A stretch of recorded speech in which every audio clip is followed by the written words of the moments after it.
Ladies and gentlemen, I'm Alexis with PPM TV, and if you've hung out with us before, and I imagine you have, you might recognize me from the Priority One Fitness Show, which airs way early in the morning. We're on at 8:30. Are you up that early? Well, now you know where to find me if you're up for a little workout. We're not here for that today. Today, we are here for something I would say is much more interesting than exercise. We have with us today Bob Dale. Bob is from the Center for Wildlife over by Mount Agamenticus. They're in Cape Neddick, Maine. Now, the Center for Wildlife focuses on rescue and rehabilitation of, you guessed it, wildlife. If you are local and you've driven the Mount Agamenticus Road, I'm certain you have gone right by their driveway, and I bet you didn't even know they were there. Now, they have been there, well, nearby in that spot since 1986. So, Bob, that's a long time. Yeah, we have, not a lot of people realize that we've been an organization for that long. Obviously in very different iterations and a lot of different stages of growth since our inception in 1986. So we were started by a local veterinarian in the York area as well as a state senator that realized there was very much a need for wildlife rehabilitation here in our region in the Seacoast. So it literally started just out of the backyard all those years ago. Grew and grew over the years. We moved into a donated ranch home in the mid-90s until moving into our beautiful new multi-million-dollar facility just the past, we've only been in for just about 2 years now. So it hasn't been long since we've really reached this next really large stage of growth that we're in right now. And when he says stage of growth, ladies and gentlemen, he is not kidding. My first introduction, as if you know the Center for Wildlife, your introduction may have been as well, is through need. I, of course, was looking to help one of our animal friends who had been hurt and sweep in to do the right thing. I found them, and they were in a much smaller facility, which is right next door. Right. But this new facility, oh my goodness, I can't even explain it. You can't wrap your mind around it. It's incredible. Yeah. And just quickly, this is all donor funded.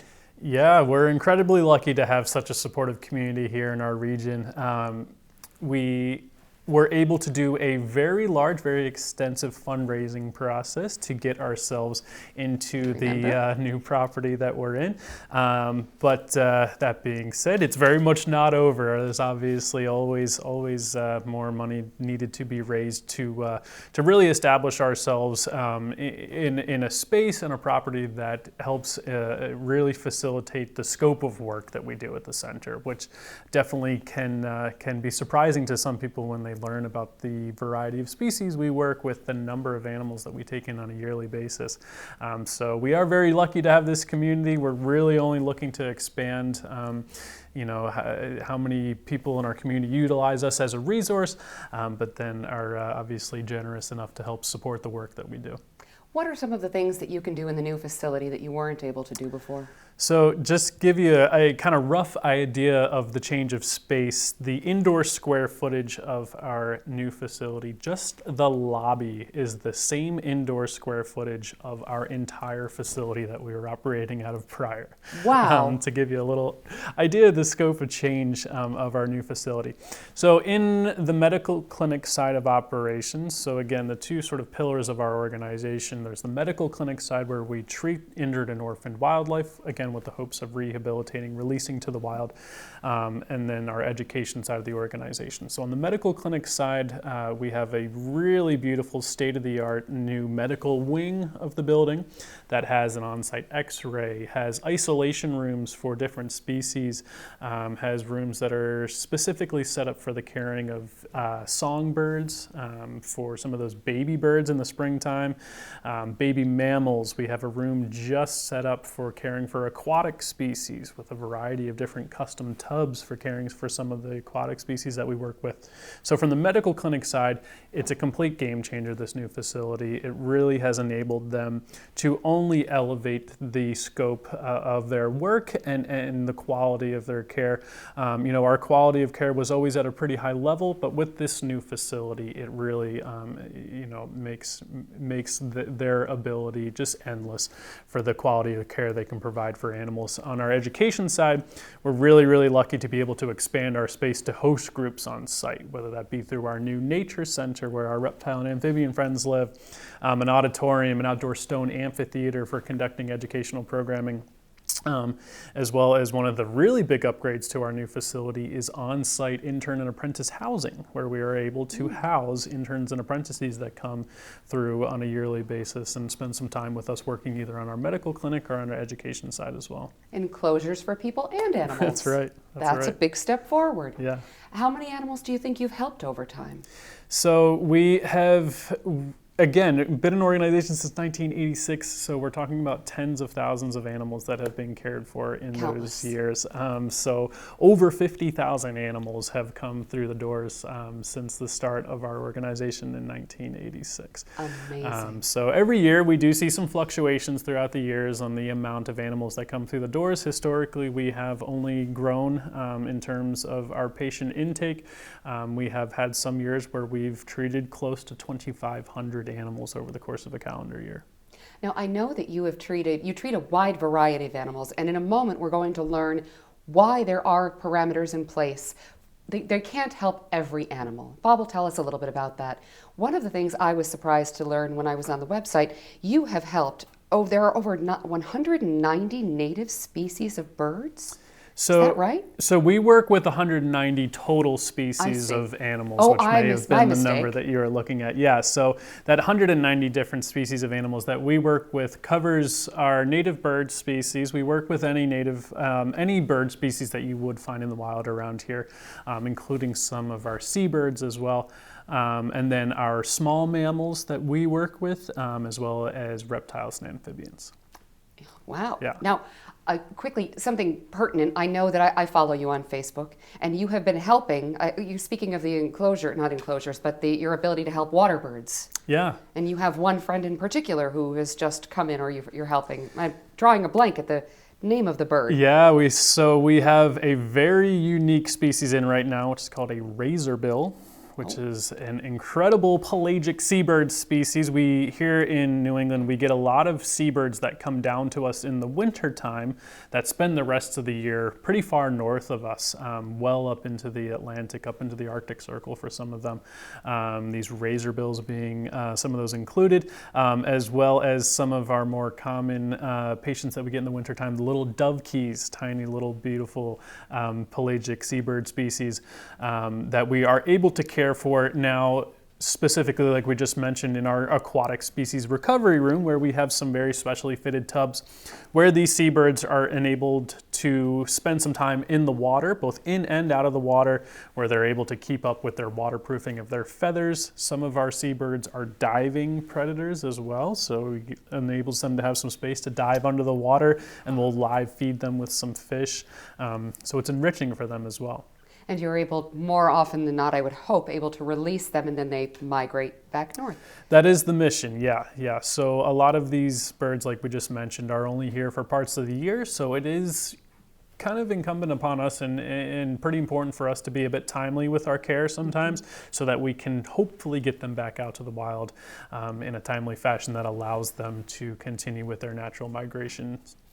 So if you've driven the 95 highway, you have seen the Welcome to Maine Vacation Land sign. So it's not just vacation land for us. Yeah, they come down here, they visit, and off they go. Yeah. Now, speaking of mileage, you can't help everyone everywhere. I understand you help within a 100-mile radius of York. Yeah, so animals come to us from about a 100-mile radius, which is pretty extensive. We are very lucky to have a supportive community that helps us in the transportation of these animals within that 100-mile service area. So we are not traveling off-site on transporting animals. We do partner with and we encourage people to become more knowledgeable about and get in contact with local animal control officers. We have a new part of the Inland Fisheries and Wildlife in the state of Maine, a whole task force team that is out and about trying to help mitigate with and can help transfer animals that come in contact with humans negatively. So there are resources out there. If you're not comfortable doing the transport yourself, there are some resources out there that we are able to turn people towards. But yeah, within a 100-mile service area, we see quite an abundance of different species that come from that range. Now, you cannot, and I think it's important, ladies and gentlemen, that we understand the Center for Wildlife is not equipped. They are not able to go out and go to you. They can't go and pick up an animal. It's critical that we understand that we either need to recruit transportation help, as Bob was referring to, which you can certainly speak with the Center for Wildlife for those resources, or we need to be prepared to bring an animal to them ourselves. So just quickly, what are some of the things we should keep in our car? Yeah, so I would definitely right off the bat here encourage everyone to spend some time on our website. We have quite a few pages right on our website that is a ton of resource knowledge on ways in the do's and don'ts of interacting with an animal, ideally when only interacting when an animal is in need of care. But there are some really simple things that you can do, some really simple things that you can even just carry in the car.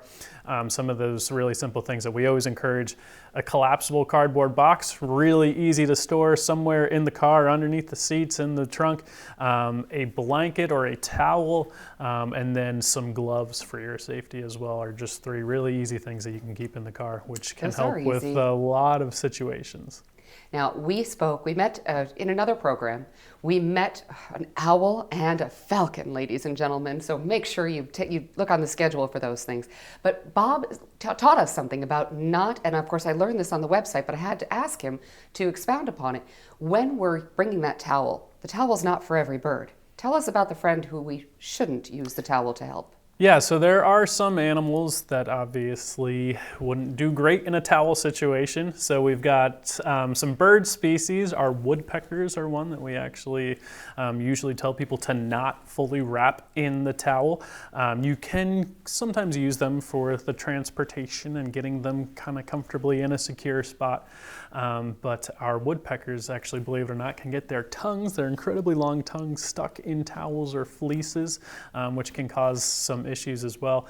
And then one of our more common rescue animals that come to us are porcupine as well. So they are actually even a little more important that we educate people that you do not want to wrap a porcupine fully in a towel or a blanket, just because of those barbed quills that will usually get stuck, and then it becomes a pretty sticky situation for all parties involved if you're trying to wrap especially a porcupine in a towel or a blanket. That makes perfect sense, and Yeah. I think we would be inclined to think we could just maybe throw a blanket or a towel over any friend and scoop them up. Yeah. Not the wisest idea. Yeah. Yeah. And of course, you have a porcupine ambassador that, if you haven't been to the Center for Wildlife, if you can and you're in our area, please go pay them a visit. Not only because of the support that you provide by doing so, but because you get to meet so many wonderful friends. Now, they're not touchable friends.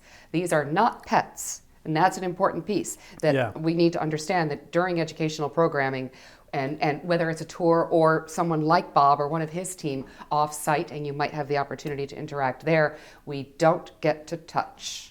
That's right. Yeah, we definitely try and differentiate ourselves and distance ourselves a little bit from some other animal encounters that you may have experienced out there. It's really important to educate people and to remind people and to drive the message home that these are wild animals that we are caring for. While they may look very comfortable with, some of them are very comfortable with people, while they seem very at ease with their caretakers, it can be a little deceiving for people to interpret that as, oh, these, I can go grab an owl and it's just going to come sit in my car with me, or it's just going to come live with me at home. It's really important to remember that these are wild animals. Our mission is to rehabilitate and release them to the wild. Some of these animals that can't be released, a little silver lining to the unfortunate situation is that they can live with us in sanctuary at the center. and we can use them to educate about and advocate for their species. So all of our ambassadors, we try and help them in their education of the public on the do's and the don'ts, ways in which you can help, and just to make really deep connections with their species as well. So it's quite a blessing. Not all of your ambassadors are comfortable traveling. That's an important piece as well, ladies and gents. Yeah. So some of them, we obviously, the first and foremost mission of ours, the first and foremost thing that's always on our mind is the safety, well-being, and comfort of our animals. So a few of our ambassadors in care just generally aren't kind of mentally suited, can get a little stressed out by the prospect of traveling, being around people. So we do have a handful of ambassadors that they purely just live with us in sanctuary, play a few other roles. Some of them will act as foster parents for us. That we just respect their space, give them the comfort of just living with us in sanctuary and not actually traveling and doing some of the programming. And I think it's important for people to understand, myself included, I wasn't sure, I didn't know until I visited your website, why you are restricted, for lack of a better phrase, to helping only certain animals. It's not for lack of wanting to help every animal. That's Can you right. help us understand what the parameters are and why they're in place? Yeah, so I mean, obviously being animal lovers, wildlife lovers, and advocates for wildlife as we are, we would love to care for any and all animals that come through the doors. But because of some restrictions on our space, while we do have a beautiful, beautiful new facility, we are not unlimited in our space. So we do our best to really focus our scope of work so that we can provide the highest quality of care for the species that we work with. And again, this is 190 different species of animal, Amazing. Including birds, small mammals, reptiles, and amphibians. But then there are also some legality restrictions around what animals we can take as well. There are some species that are not able to cross state lines, which is another thing for your viewers to keep in mind. Yes. We are right across the border in Maine, so we do have some restrictions on what animals are allowed to travel across state lines. But then also being a facility that is open to the public and has visitors on site on a near daily basis, we are restricted in some further restrictions, especially with rabies vector species. It would not be ideal if potentially a rabid animal is on site while we've got a field trip of third graders as well. So again, we work with 190 different species. When we throw that number out there, it kind of helps people take a step back and be like, okay, yeah, that's a crazy number. And we always try and steer people towards a resource where you can, obviously anyone that calls us or reaches out to us, we want to empower them the best of our abilities so that they can help that animal. So we can also point people towards other resources that may be able to care for that species that we can't. Which was my next question. Something you can find on the website are resources that are additional types of rescuers. I noticed that you can actually, and correct me if I'm wrong, it looks like you can click on your state within a certain, of course, Maine, New Hampshire, Massachusetts, some of the primary New England states, and those resources become immediately available to you. The Center for Wildlife website is such an invaluable resource in and of itself, let alone what goes on to bring the website to fruition. But you could do a quick visit of the website and learn so much. And again, we can't just bring a bear.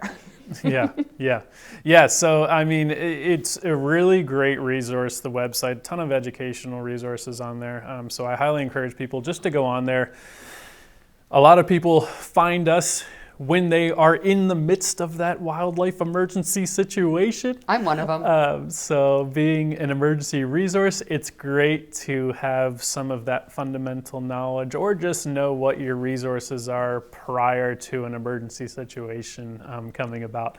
So definitely encourage people to check out the website, spend some time searching around on there so that they are better suited and have some of the tools and some of that base knowledge for when they are in an emergency situation with wildlife. So one of the interesting things that this leads to is a collection of data, however you'd like to say it. I was looking, and I know, of course, that you partner with UNH, and you referred to briefly in our chat to loon conservation. Can you expound upon that? Yeah, so one of the things that we really pride ourselves on through our medical clinic side of operations is the partnerships that we've built over the years in doing conservation research throughout the region here. So we are lucky enough to have the staffing in place, and we obviously have thousands of animals that we've cared for over the years, tens of thousands since the start of our organization. So our baseline data spanning these 190 species we work with is tremendous. So we obviously are right on the front line of when animals are coming in conflict with humans, or potentially carrying diseases, viruses.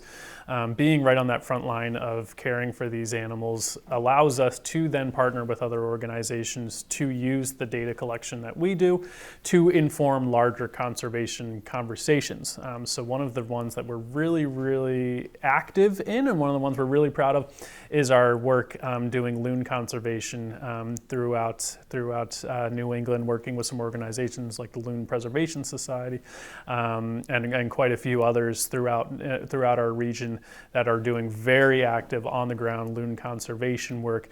We, through our medical clinic, we both help facilitate some workshops at the center, as well as provide any of the baseline data and knowledge that we see in some of the anecdotal information coming through. One of the big issues with our loons in New England is lead poisoning. So we do some necropsy workshops at the center, bringing in a large number of conservation groups, bringing in students as well from a variety of different schools to learn about telling some of those signs and reading some of those signs of lead poisoning in our loons throughout New England. What leads to lead poisoning in a loon? I have thoughts, but what are the Your primary thoughts causes? are probably correct. Fishing gear is Yes, I really was the thinking. number one issue for loons. So loons are a diving species. They go underwater and they are collecting a variety of different prey sources: fish, little crustaceans, some aquatic worms, all sorts of stuff under the water that they're collecting. Obviously, when we are using lures and weights when fishing, we are trying to attract animals, trying to attract fish, obviously, which replicates some of their natural food sources. So it is pretty common for some of these loons to ingest some of this lead fishing gear. So it's really important just to first and foremost do an audit of your fishing gear, making sure that you're not using any lead items while fishing. But then there's also some great trade-back programs that most New England states do. They partner with a lot of local fishing equipment companies, bait and tackle shops, gear shops, where you can actually go in and trade in your old lead fishing gear. So definitely encourage people to do some research there, and definitely take a moment if you are a fisherman or woman, just to spend some time looking at your own equipment. That seems like a simple thing that we could all pay a little bit more attention to. Yeah. Ladies and gentlemen, we're here with Bob Dale from the Center for Wildlife in Cape Neddick, Maine. We're going to take just a quick breather. We'll let Bob stretch his legs. He can go ahead and get a glass of water. We'll be right back.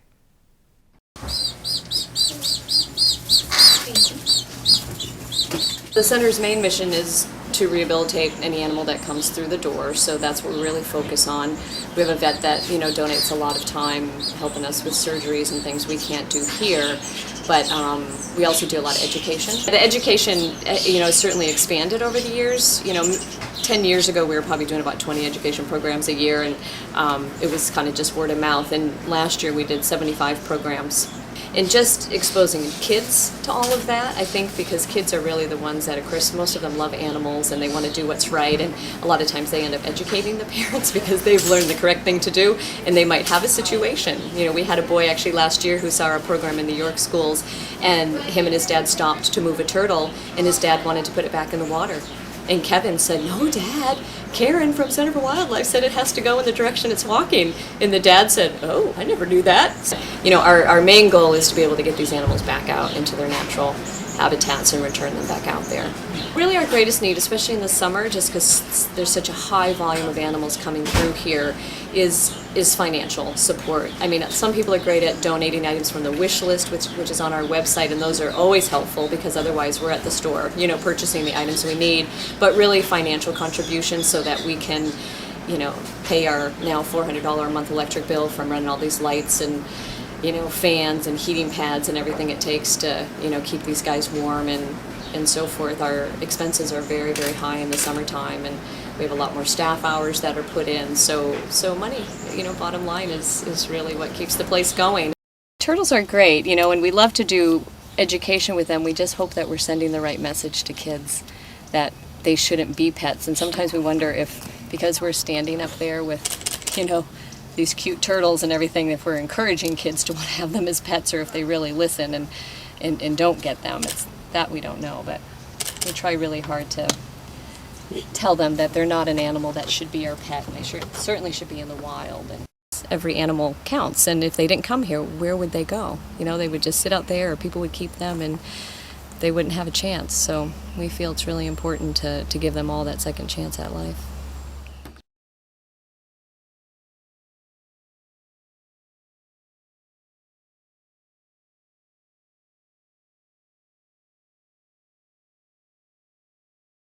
Hi, ladies and gentlemen. I'm Alexis with PPM TV, and if you're just joining us, we are meeting with Bob Dale. Bob is the Marketing and Outreach Coordinator for the Center for Wildlife in Cape Neddick, Maine. And I'd like to point out, if you have driven the road to Mount Agamenticus, I bet you've gone right by them and probably not even known.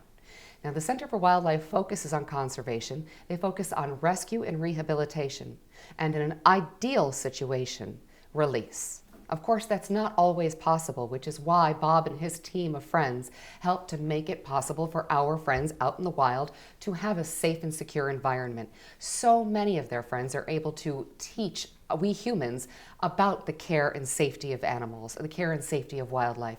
Now, please keep in mind, because it is a rescue organization, so many of the friends, if you've met, Bob may have even introduced us to in another program, they do have limitations. They are not pets. And while they may appear beautiful and perfect on the outside, they do live with medical conditions which inhibit their ability to live on their own. This is where the Center for Wildlife comes in. So Bob, when we were speaking last, we were speaking about loons. We've covered some things about birds. I know you help a lot of 190 species of animals, maybe even a few more. Now, we've looked a little bit, we spoke a little bit about loon conservation, which of course brings to mind something that is heavily in the news, avian influenza. Yes. Can you speak to that? Yeah, so definitely a really large topic, obviously on the news, and something that we have had to deal with pretty heavily on our side, as have all rehabilitators throughout New England. So this new strain of avian influenza that was going around this year was a highly contagious strain, a new strain that unfortunately proved highly fatal for a lot of our bird species, and actually then crossed into mammals, was being tested in mammals as well. So it's definitely an issue that definitely put some restrictions and a little stress on our operations this year, but then was very much in the news. So we definitely have done some education over the course of the past year around avian influenza. One of the points of education that we have tried to help get out there is just being conscious of it being a potential risk, and being a potential risk to any people that have any domestic birds at home as well. So one of the main issues that has arisen with avian influenza is the fact that it is highly pathogenic and is able to be passed along pretty easily. So there's the risk of people coming in contact in the wild, passing it on to domestic animals, domestic flocks of chickens, anything like that. So it's out there. It's a reality that we are still very much dealing with and will probably be around. So definitely encourage people to do a little bit of research. We have some information right on our website as well to help pass along a little bit of education around avian influenza as well. And there is also a phone number for information or to report cases of avian influenza, which is on the website, of course. Yep. Such useful information. Yeah. Do a little digging. It's worth taking 5 or 10 minutes to scoot around on that website. You're going to learn so much more than you think. Now, thinking about things that we can learn, let's talk about the fun stuff, Bob. We met some friends, and you travel around. You go to a lot of different places, sharing with people like me, like you, all of these interesting facts and safety tips. You do things on site. You go to schools, you go to libraries. Tell us what you have coming up. Yeah, so we've got a lot of great educational opportunities at the center. It's a pretty large part of our mission, the education and advocacy. We very much try and work outside of our little bubble so that we can get the word out there, because obviously we are the ones dealing with the repercussions of most commonly negative human-wildlife interactions. So a big part of our mission is getting out, educating people on what they can do to help wildlife in our region. That being said, we are really lucky to now being able to host really large groups on site for field trips, tours, private experiences at the center. So we're really trying to get people through the doors to come visit us at our new facility. But we do also travel off-site with the animals to schools and libraries. We offer quite a variety of different topics, ranging from specifically around birds of prey to some of our larger presentations around, talking more about all of our native animal species throughout New England. But we also do some regular programming on site that is on a monthly calendar that usually kind of rotates throughout the seasons. We do some really fun during the winter, coming into spring, ending in the spring. We do owl prowls on site where you get to learn about some of our ambassador owls, meet some of the ambassador owls, and then prowl around our property for owls. We do some programming just for kids as well. We have a really great program, Where the Wild Kids Are, which is a little toddler time on the first and third Wednesdays of the month, where you can bring your toddler in and have a little experience meeting some of those ambassadors, again, making some of those connections.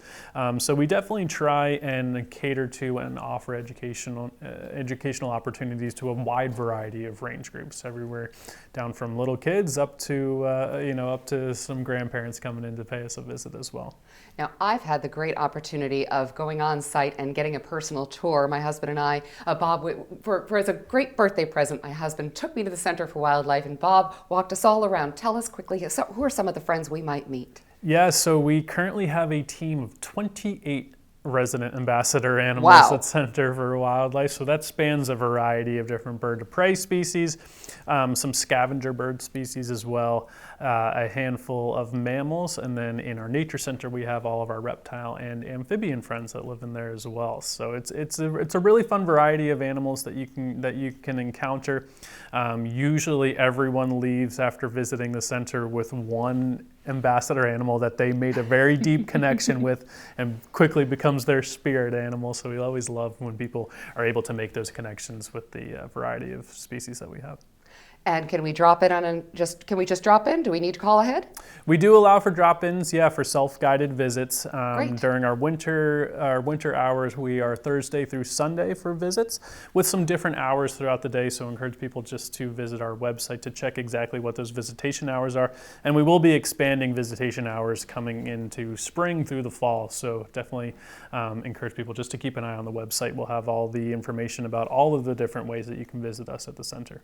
Speaking of visiting the center, ladies and gentlemen, that's something that myself and the crew that you don't see making this program happen are going to be doing very soon. So stay tuned and keep in mind, we have had Bob here to look for our creature features, hop on the website, and before we go, it is extremely important to me, to everyone involved with the Center for Wildlife, that I let you know the Center for Wildlife is a private nonprofit. They do not receive any grant funding. Again, no grant funding available to the Center for Wildlife. 1% to 3% of charitable giving throughout the nation is given to environmental and wildlife causes. Only 1% to 3% of donated dollars in our country make it to wildlife.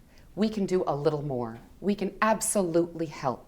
So plug the Center for Wildlife phone number into your phone, because you never know when you may need it, even just to ask a couple of questions. They are always there to help. Again, please make sure you hop on their website, look for some guidance, make a little donation if you can, follow them on Facebook.